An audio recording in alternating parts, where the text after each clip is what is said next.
Thoroughness consists in doing little things as though they were the greatest things in the world. That the little things of life are of primary importance is a truth not generally understood, and the thought that little things can be neglected, thrown aside, or slurred over is at the root of that lack of thoroughness which is so common, and which results in imperfect work and unhappy lives. When one understands that the great things of the world and of life consist of a combination of small things, and that without this aggregation of small things the great things would be non-existent, then he begins to pay careful attention to those things which he formerly regarded as insignificant.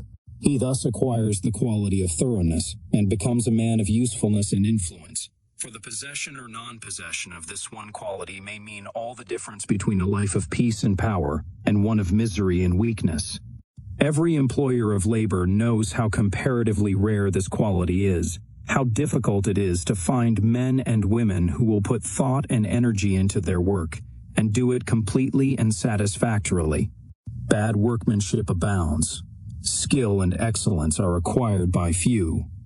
Thoughtlessness, carelessness, and laziness are such common vices that it should cease to appear strange that, in spite of social reform, the ranks of the unemployed should continue to swell, for those who scamp their work today will, another day, in the hour of deep necessity, look and ask for work in vain. The law of the survival of the fittest is not based on cruelty, it is based on justice. It is one aspect of that divine equity which everywhere prevails. Vice is beaten with many stripes. If it were not so, how could virtue be developed? The thoughtless and lazy cannot take precedence of, or stand equally with, the thoughtful and industrious. A friend of mine tells me that his father gave all his children the following piece of advice. Whatever your future work may be, put your whole mind upon it and do it thoroughly. You need then have no fear as to your welfare, for there are so many who are careless and negligent that the services of the thorough man are always in demand. I know those who have, for years, tried almost in vain to secure competent workmanship in spheres which do not require exceptional skill, but which call chiefly for forethought, energy, and conscientious care.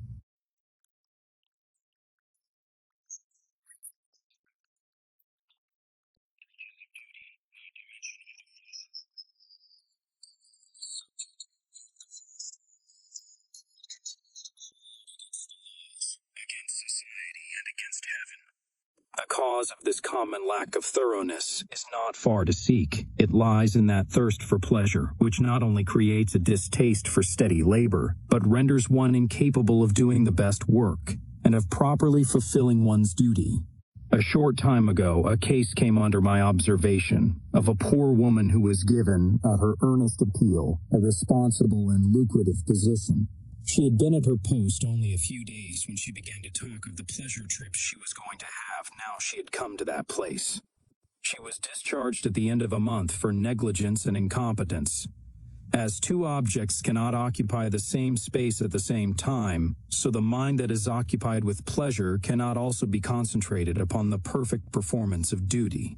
Pleasure has its own place in time, but its consideration should not be allowed to enter the mind during those hours which should be devoted to duty.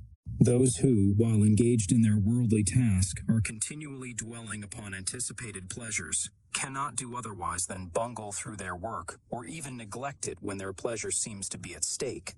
Thoroughness is completeness, perfection. It means doing a thing so well that there is nothing left to be desired. It means doing one's work, if not better than anyone else can do it, at least not worse than the best that others do. It means the exercise of much thought, the putting forth of great energy, the persistent application of the mind to its task, the cultivation of patience, perseverance, and a high sense of duty. An ancient teacher said, "If anything has to be done, let a man do it. Let him attack it vigorously." And another teacher said, "He who lacks thoroughness in his worldly duties will also lack the same quality in spiritual things. He will not improve his character, will be weak and half-hearted in his religion, and will not accomplish any good and useful end." The man who keeps one eye on worldly pleasure and the other on religion, and who thinks he can have the advantage of both conditions, will not be thorough either in his pleasure-seeking or his religion, but will make a sorry business of both. It is better to be a whole-souled worldling than a half-hearted religionist. Better to give the entire mind to a lower thing than half of it to a higher. It is preferable to be thorough, even if it be in a bad or selfish direction, rather than inefficient and squeamish in good directions, for thoroughness leads more rapidly to the development of character, and the acquisition of wisdom. It accelerates progress and unfoldment, and while it leads the bad to something better, it spurs the good to higher and ever higher heights of usefulness and power. Mind building and life building. Everything, both in nature and the works of man, is produced by a process of building. The rock is built up of atoms, the plant, the animal, and man are built up of cells. A house is built of bricks, and a book is built of letters. A world is composed of a large number of forms, and a city of a large number of houses. The arts, sciences, and institutions of a nation are built up by the efforts of individuals. The history of a nation is the building of its deeds. The process of building necessitates the alternate process of breaking down. Old forms that have served their purpose are broken up, and the material of which they are composed enters into new combinations. There is reciprocal integration and disintegration. In all compounded bodies, old cells are ceaselessly being broken up, and new cells are formed to take their place. The works of man also require to be continually renewed until they have become old and useless, when they are torn down in order that some better purpose may be served. These two processes of breaking down and building up in nature are called death and life. In the artificial works of man, they are called destruction and restoration. This dual process, which obtains universally in things visible, also obtains universally in things invisible. As a body is built of cells and a house of bricks, so a man's mind is built of thoughts. The various characters of man are none other than compounds of thoughts of varying combinations. Herein we see the deep truth of the saying, as a man thinketh in his heart, so is he. Individual characteristics are fixed processes of thought. That is, they are fixed in the sense that they have become such an integral part of the character that they can be only altered or removed by a protracted effort of the will and by much self-discipline. Character is built in the same way as a tree or a house is built, namely by the ceaseless addition of new material, and that material is thought. By the aid of millions of bricks, a city is built. By the aid of millions of thoughts, a mind, a character is built. Every man is a mind builder, whether he recognizes it or not. Every man must perforce think, and every thought is another brick laid down in the edifice of mind. Such bricklaying is done loosely and carelessly by a vast number of people, the result being unstable and tottering characters that are ready to go down under the first little gust of trouble or temptation. Some also put into the building of their minds large numbers of impure thoughts. These are so many rotten bricks that crumble away as fast as they are put in, leaving always an unfinished and unsightly building, and one which can afford no comfort and no shelter for its possessor. Debilitating thoughts about one's health, enervating thoughts concerning unlawful pleasures, weakening thoughts of failure, and sickly thoughts of self-pity and self-praise are useless bricks with which no substantial mind temple can be raised.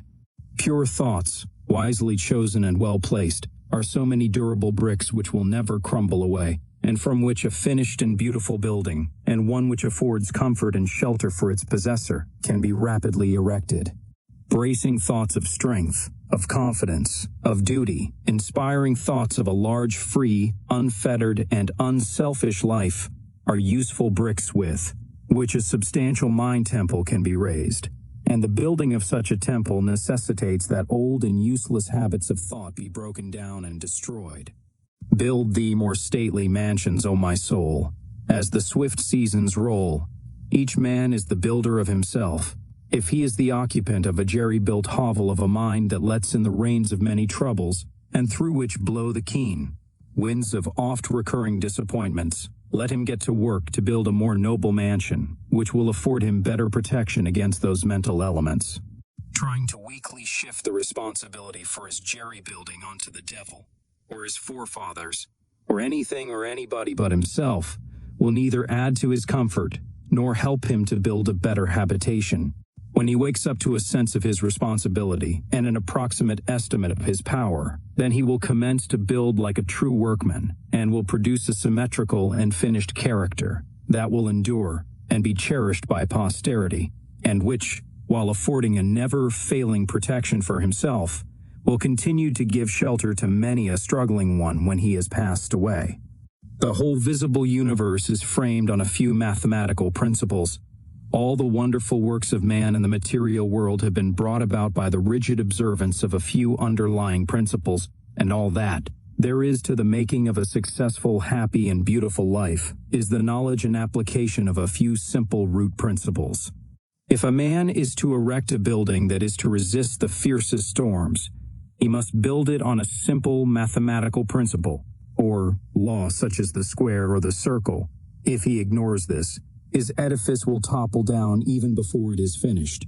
Likewise, if a man is to build up a successful, strong, and exemplary life, a life that will stoutly resist the fiercest storms of adversity and temptation, it must be framed on a few simple, undeviating moral principles. 4 of these principles are justice, rectitude, sincerity, and kindness.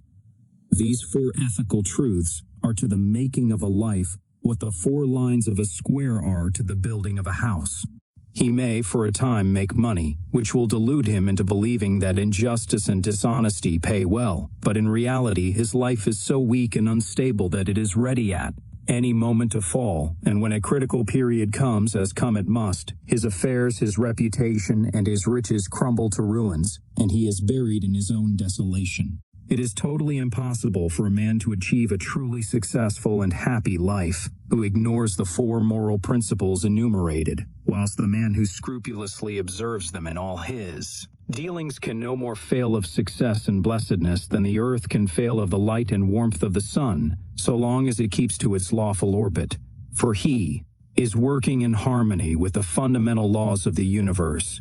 He is building his life on a basis which cannot be altered or overthrown, and therefore all that he does will be so strong and durable, and all the parts of his life will be so coherent, harmonious, and firmly knit that it cannot possibly be brought to ruin. In all the universal forms which are built up by the great, invisible, and unerring power, it will be found that the observance of mathematical law is carried out with unfailing exactitude down to the most minute detail. The microscope reveals the fact that the infinitely small is as perfect as the infinitely great. A snowflake is as perfect as a star. Likewise, in the erection of a building by man, the strictest attention must be paid to every detail.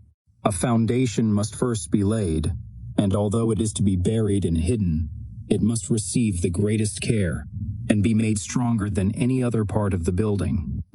Then stone upon stone, brick upon brick is carefully laid with the aid of the plumb line, until at last the building stands complete in its durability, strength, and beauty. Even so it is with the life of a man. He who would have a life secure and blessed, a life freed from the miseries and failures to which so many fall victims, must carry the practice of the moral principles into every detail of his life, into every momentary duty and trivial transaction. In every little thing he need be thorough and honest, neglecting nothing. To neglect or misapply any little detail, be he commercial man, agriculturist, professional man, or artisan, is the same as neglecting a stone or a brick in a building, and it will be a source of weakness and trouble. The majority of those who fail and come to grief do so through neglecting the apparently insignificant details. It is a common error to suppose that little things can be passed by, and that the greater things are more important and should receive all attention. But a cursory glance at the universe, as well as a little serious reflection on life, will teach the lesson that nothing great can exist which is not made up of small details, and in the composition of which every detail is perfect. He who adopts the 4 ethical principles as the law and base of his life, who raises the edifice of character upon them, who in his thoughts and words and actions does not wander from them, whose every duty and every passing transaction is performed in strict accordance with their exactions. Such a man, laying down the hidden foundation of integrity of heart securely and strongly, cannot fail to raise up a structure which shall bring him, honor, and he is building a temple in which he can repose in peace and blessedness, even the strong and beautiful temple of his life. Thanks for watching. If you enjoyed this video, please like, subscribe, and click the bell so you won't miss future uploads. Leave a comment to share your thoughts. And if you'd like to support the channel, consider becoming a member. See you in the next one.